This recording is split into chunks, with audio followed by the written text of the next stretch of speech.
उसको तो एक बड़ा सा पेड़ था, बरगद का पेड़, जिसको हम बड़ कह देते हैं। बरगद का पेड़ था, उसके नीचे लेट गया वो। तो वो लेट गया, मन में विचार आया उसको, ऐसे जैसे ऊपर देखा ना उसने, नीचे लेटा था तो ऊपर की तरफ ऐसे देखा, छोटे छोटे फल लगते हैं बड़ को, बड़बंटे बोल देते हैं हम, इतने इतने साइज के होते हैं। तो साथ में उसको एक ना पेठे की बेल का भी विचार उसके मन में आया। तो पेठे की बेल छोटी होती है, उसके ऊपर पेठे इतने बड़े बड़े लगते हैं। अब बरगद का पेड़ इतना ऊंचा और फल उसके छोटे छोटे। तो उस बंदे ने भगवान में गलती निकालती कि प्रकृति ने सही नहीं किया, भी पेठा है, बेल इतनी छोटी है, फल इतना बड़ा लगा दिया, और बरगद का पेड़ इतना बड़ा है, फल छोटा सा लगाया बेचारे को। इसको ऐसे सोचते सोचते उस बंदे को वहां लेटे लेटे नींद आ गई। अब सो रहा था वो, तो इतने में क्या हुआ, एक बड़बंटा टूटा, उसकी आंख में लगा, एकदम से उसकी आंख खुल गई। तो फिर उसने सोचा नहीं नहीं नहीं, भगवान ने तो सही किया है भाई, यदि बरगद के पेड़ पे पेठे जितना फल होता मैं तो मर ही जाता। ये तो छोटा सा था, बच गया मैं। तो हमारी आदत ऐसी है कि हम भगवान में भी दोष निकाल देते हैं। तो जो प्रकृति ने बनाया है, कुदरत ने बनाया है, हर चीज बिल्कुल सही बनाई है, उसको हम गलत नहीं कह सकते। हमारा नजरिया गलत है, हमारी सोच गलत हो सकती है, परमात्मा कहीं भी गलत नहीं है। और ये जब बातें होती हैं आती है ना, भाई हम कहते हैं उसने ऐसा कर दिया, उसने ऐसा कर दिया, तो अच्छा बोले सभी के लिए, गलत ना बोले। एक छोटी सी और कहानी 2 मिनट की मैं आपको सुना देता हूँ।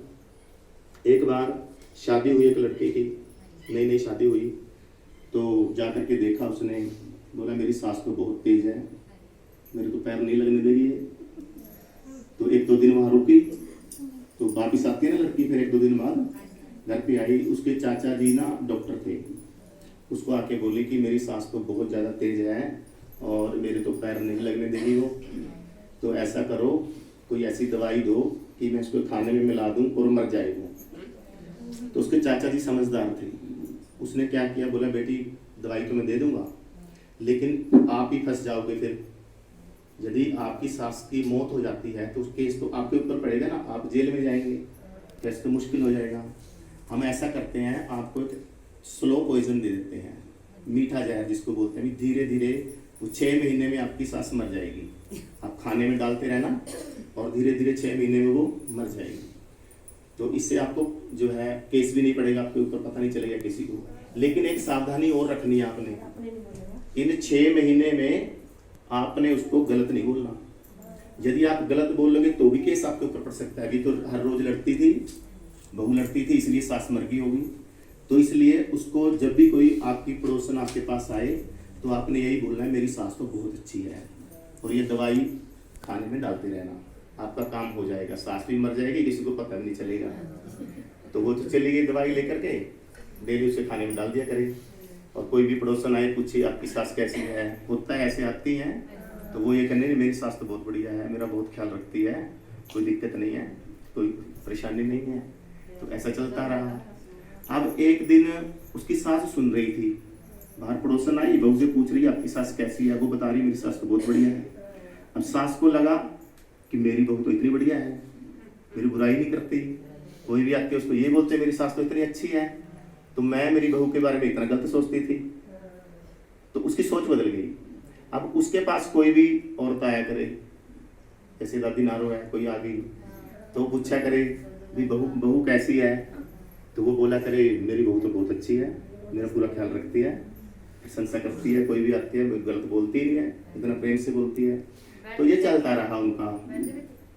3 महीने हो गए, उस बहू को लगने लग गया, लड़की को, उसको, कि मेरी सास तो इतनी अच्छी है। उसने भी सुन लिया ऐसे बोलते हुए, जब कोई दूसरे बुजुर्ग के पास बैठकर उसकी सास बात कर रही थी और बता रही थी कि मेरी बहू तो बहुत अच्छी है, तो उसकी समझ में आया कि मैं तो मेरी सास के बारे में वैसे बुरा सोच रही हूँ, ये तो बहुत अच्छी है।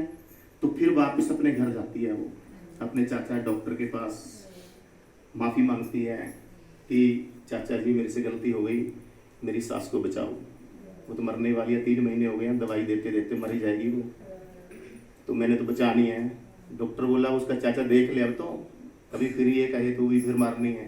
बोले नहीं नहीं बस बचाओ उसको, वो तो बहुत अच्छी है, मेरी तो माँ है, वो सास नहीं माँ है, बचाओ उसको आप। तो उसके चाचा जी ने बताया बेटा कोई बात नहीं है, तेरी सासी बच जाएगी, तेरी सास नहीं मरेगी, क्योंकि जो मैंने आपको बोला था ना ये जहर है, ये जहर नहीं था, ये तो एक विभूति थी, मैंने दे दी थी आपको। तो उनका देखो विचार कैसे बदले उनके, विचार कैसे बदले। वो उसको अच्छा कह रही थी, वो उसको अच्छा कह रही थी। यदि हम एक दूसरे को अच्छा अच्छा कहेंगे तो घर अच्छा बन जाता है, घर ही स्वर्ग बन जाता है। स्वर्ग कहीं नहीं, धरती पे ही स्वर्ग है। अपने अपने परिवार को हम स्वर्ग बना सकते हैं, क्यों किसी को गलत बोलना। और ये भी बात है, जैसा हम बोल लेंगे वो वापस फिर उतना ही आना है।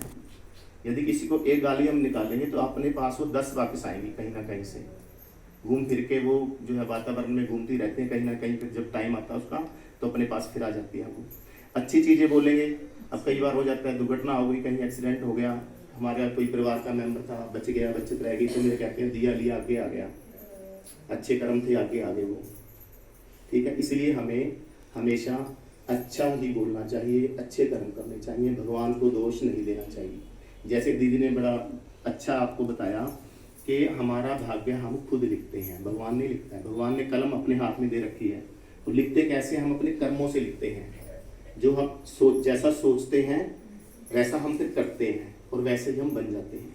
अच्छा सोचेंगे, अच्छा करेंगे, अच्छे बन जाएंगे, और हमारे अच्छे कर्म होंगे। यदि हमारे कर्म अच्छे हैं तो हमारा भाग्य अपने आप अच्छा बन जाता है। तो जीवन जीने का यही तरीका है। इस तरीके को यदि हम अपनाते हैं तो वास्तव में आप जो है सतयुग में जाने के अधिकारी बन जाते हैं।